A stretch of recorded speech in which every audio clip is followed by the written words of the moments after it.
Dalumat! Dito tayo sa Noise Control Studio sa Marikina City. Magiging naman para sa susunod na battle kay Gabriel. Currently Manila, from Manila, Heartbeat, Danger Floating, Papalas, Rating Near Me, Anage, siyempre sa Noise Control Studio. Happy Anib sa Aquago pala. Beatroom na pakanton. Ito, umpisa na natin. Sa kanan ko representing Taguig at Makati. Magingay para kay Mike. Lumalaban yun ang isang bagay na gusto ko lang iyong malaman. At ang lumang kapalit, di ko to pagkakait. Kakayanin ang lahat, sana iyong ang mapatid. Na hindi ako yung tipo ng lalaking iiwanan ka na lamang kahit pasal. Sa Sacruz, Marky na rin sa lahat ng mga katrabaho nga dyan. At saka shoutout sa lahat ng Guagonatics. Yeah! Woot woot! Yun, sa kaliwa ko representing Morong Rizal. Magingay para kay Isaac. Ay mautakan ha, kakasa din sa kalaban ha. Yanigin mo yung mic ka na sasampa. Mga weed na sa pipe nakalatag na. O basag ka na tatalbog. Malarobing badoy batang to. Malamara to na tinatakbo. Masikip sa baba tinakasan ko. Masikip. Yo, panalo si Mike ng Tosco. Pinili niya muna si Isaac. First round para kay Isaac Dalumat. Yo! Asin si Kayaru. Gusto na kitang soplakin. Sobrang kulit ko pre, puta, gusto na kitang pabombahin. Yo! Bago ko bubugin tong matandang makulit, tangina ni kapitalistang Eli kanina nang hiram ng lighter, puta di na binalik. Okay. Tol, pasindi nga, puta. Ano, biglang binul siya, tangina nito. Yo! Tingnan nyo yung mukha. Tingnan nyo. Oh, ba't nangaano ka? Wala nang intro, gago, nagsasabo ka. Tang-inahiyang ka sa otab, dude. Halatado ka tanda. Kahit dilubog pa nga mo alam kung gumagawa ka ng bangka. Isa sa rap line sa kulit ni Kuya Rainiel. Ang hilig sa animal, tinapat ako sa reindeer. Tang-ina nito ni may kulay chok na tamputa ang pogi mo. Sobrang laki pa ng mata, puta kala ko Pokemon. Sobrang itim, sobrang dugyot. Yung mga titig mo pakyot, mukha kang titi sa saplot na amoy ihing mabantot. Na parang niga na ambot, nakakadiri naman to. Tangina mukha kang mamalyang hindi mawari yung anyo. Tangina ko okay na level 4 na galing Sierra Madre. Natagapigil lang daluyong. Kaso kapag lowbat ka, tangina mo nakakalimutan mong tumulong. Bicolano na hybrid, kutis ipis yung anyo mo. Tangina kamukha mo si Pikon yung nakalaban ni Sangguko. Tangina, sa akin tinapat ka boy, anong matata mo? Sobrang dilat putang ina mamagain ko mata mo. Di ako mangongopo sa'yo tanda, alamin mo dala ko. By the way, andito pa si RAK. Panoorin mo to, gugulpihin ko papa mo. Tangina, ang tanda mo na repa. Unang rap lines pa lang, babad na sa lente.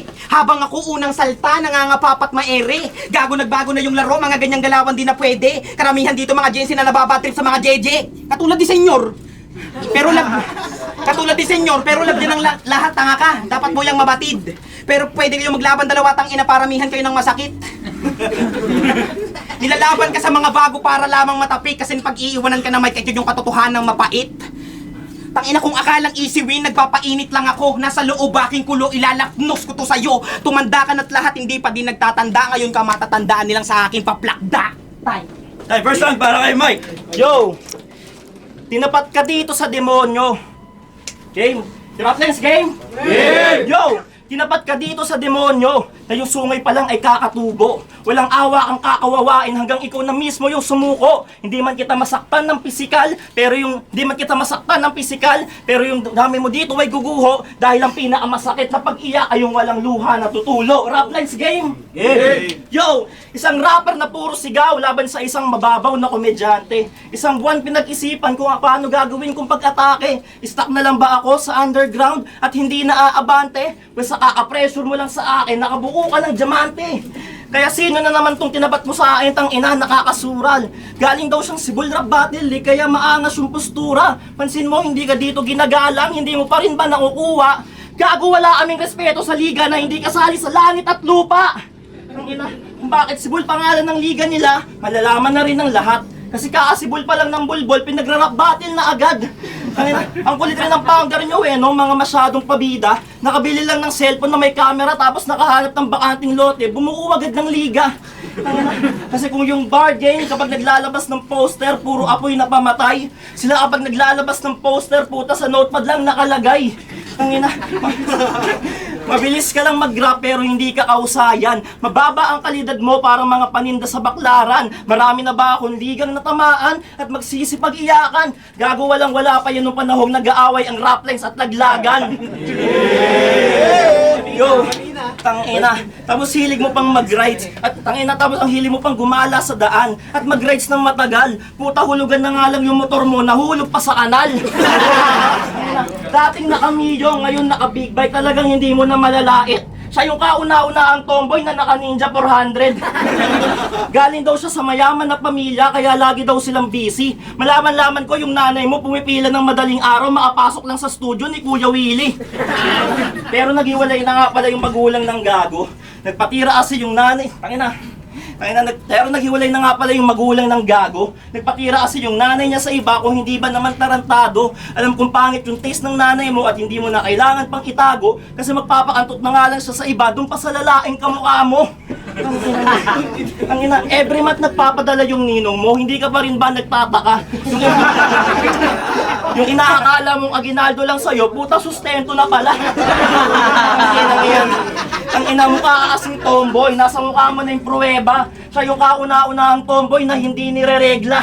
Ang ina, kaya round 1 pa lang to, mukhang iiyak na yung bata nyo. Tinira ko yung Sibol Rap Battle League at tinira ko rin yung mama mo. Double meaning na agad kung iisipin nyo kasi mapaliga o magulang, parehas walang kwenta, pinanggalingan mo!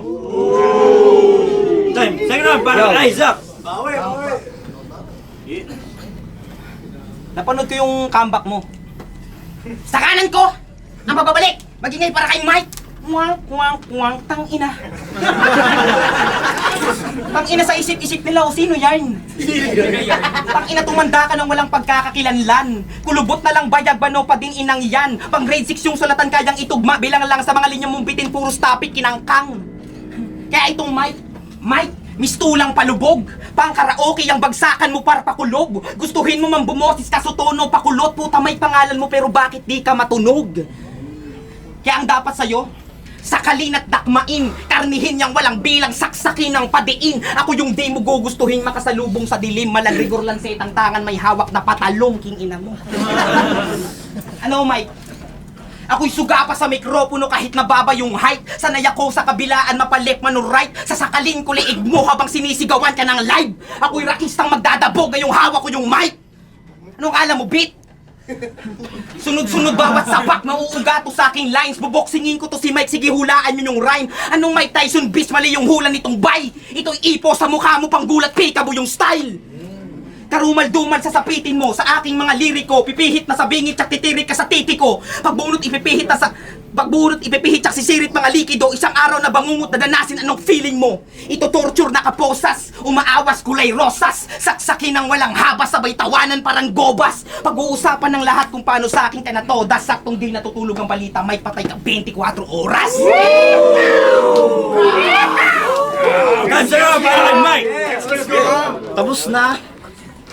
Puta yun na ba yun? Kala ko pa naman ang lulupit ng bira mo. Tangina yung eksena dito parang Bitrom at Paldog kasi ang pangit ang tinira mo.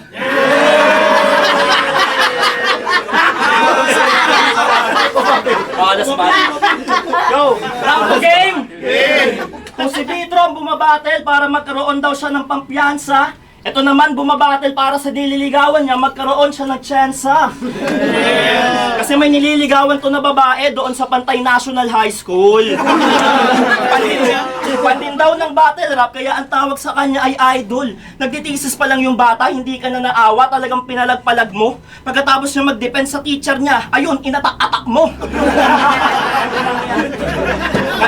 Ngayong gabi, itong rapper na to sa akin nga ay hihilata. Talagang malaplig di ang galawan sa pagpatol ko sa bata. Tangina. Pero binasted na nga pala siya nung babae. Mukhang hindi nasarapan. Ang bilis mo daw kasing mag-rap, ang bilis mo rin daw labasan. Tangina, niloloko mo pa kasi yung tao kung hindi ka ba naman tukmol. Ang paalam mo pupunta lang sa Bible study pero nag-ahit ng bulbol. Boss! Kung hindi yata tayo nagkakaintindihan. Ang gusto kong laban yung kupalan, yung malakas manarantado. Akala ko ang ibibigay mo mala EJ Power, ang binigay mo mala AJ Amo. Tangina, gusto mo ba ng yabangan? Sige, pagbibigyan kita, total minsan lang to. Kung si Sensei nga na sumasalang na sa isa buhay, tinatalo ko noon, ano ba kayang magagawa ng putang inang to? Pinanood ko yung laban mo sa Quago. Yung mga linya mo walang kapararakan. Parang AJ Amo versus Shax, mga walang dating pinaglalaban. Kasi bading kang hayop ka. At wag mo nang itanggi, brother. Nagpapakabarao pa itong pasikretong matcha lover. Kasi walang-wala na ba? At bakit ba kasali to? Ay ang pangalan na bigay sa'yo ng mami mo. Puro bilis lang talaga, maipagmamalaki mo. Puro bilis walang naman. Dapat pangalan mo ay Rapido. Yo, tapos pansin nyo kada laban, napakagalaw-gaw ng putang ina. Di na ako magtataka kung isang araw mag-robotics na rin to sa gitna. Kasi di ba idol mo si Jabo? Yan ay aking nasilip. Tangina, di ba idol mo si Jabo? Yan ay aking nasilip. Pwes panis yung panahon ng AI sa taong may sariling isip. Kaya sa pagtatapos ng round 2, kita nyo naman kung sino yung nag-dominate sa entablado. Saktong nasa Marikina nga tayo, gets nyo na ba yung pinupunto? How ironic na ikaw yung may bago na sapatos, pero ikaw yung tinapaan ko ng pagkatao. Time! Tangina na ito, puro maling info. Nakakatamad ka ka-battle. Nakakainis ka makita parang tomboy na naka-jagger. Tangina na ito, puro mali-mali. Kaya maniniwala dun, tanga to. Yo, ang dara may kanyang secret weapon. Pakitang gilas sa ulol. Walang bahid ng makatay ang negrito na bulol. Magpapaputo kahit ligaw bala merong jablong ng uutos. Kahit ako mandadamay kung sulatan ko di pumupuntos. Kaya yung asawa mo? Dek! Bakit ko yan titirahin? Suntok ko iyong bilangin. Mga bersong isinalin nakasentro sa'yo lagi. Sulatan ko merong sining habang ikaw bastos ka. May tiwala ako sa sulat ko kahit di mang damay pang tusta. Lalait-laitin kita dito ng walang damay na sibilyan. Pero rap battle to eh. Rap battle to eh. Puta ang pangit marinig niyan. Wala kang talin sa rap, wala kang bilang. In short, wala kang bitaw. Nang dadamay, nang dadawit, nang galing pa sa pangit. Ganyan talaga kapag hilaw. Ano, dumudurog ka dati sa Royal Rumble? Papunta pa lang ako, pabalik ka na? Kahit ano sinasalangan? Ngayon mo gawin yan tanda, mga ganyan di na niyayabang. Ako'y kamuting, walang modo, ikay matanda sa dinadaanan. Papunta pa lang ako, pabalik ka na, nagsalubong sinagasaan. Tangina mo nardong putik!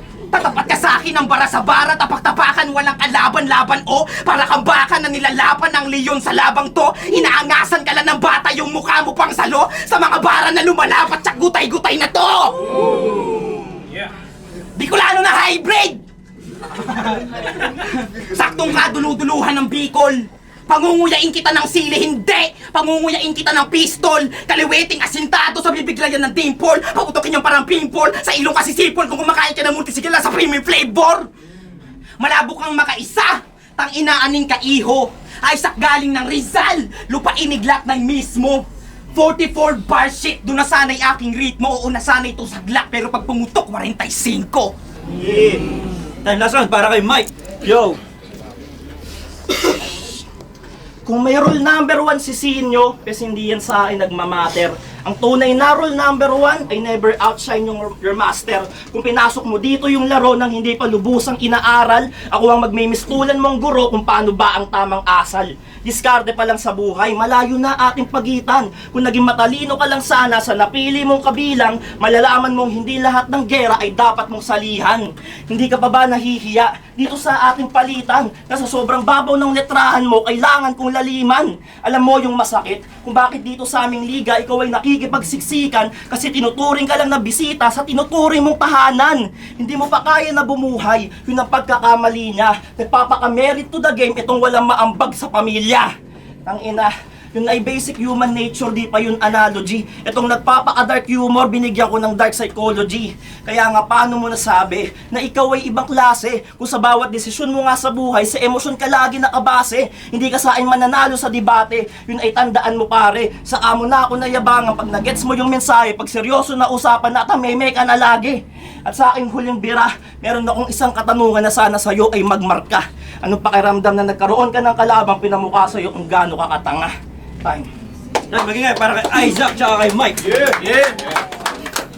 Yo, Rap Lines na luma, dito pa rin tayo sa Noise Control Studios sa Marikina. Magiging ulit para kay Isaac tsaka kay Mike, isa pa beses. So, ano sa bala yun? Pero ang mga namurado, 4-1 para kay Isaac.